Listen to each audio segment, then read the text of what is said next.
ઓર્ડરનું બોક્સ તૈયાર કરવાનું છે. પછી આઈસ્ક્રીમ કાજુ દ્રાક્ષ બધું મૂકી દો. નાખી બરાબર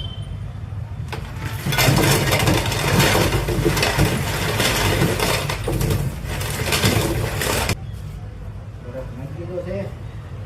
ડબ્બો આપણે થોડો ઓછો ભરેલો છે એટલે બરફ ઓછો રાખી ઠંડી છે.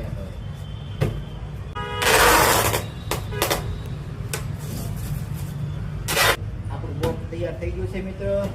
આને લઈ જવાનું છે મોટા વરાસા. વિડીયોને લાઈક કરજો અને ફોલો કરજો. ઉનાળો ચાલુ થઈ ગયો છે તો તમે ક્યારે મંગાવો છો આઈસ્ક્રીમ? નેચરલ ખાવ. નેચરલમાં બધી રીતે મજા આવે હો. તબિયતની કાંઈ ઉપાધિ નહીં. નેચરલ ખાવ.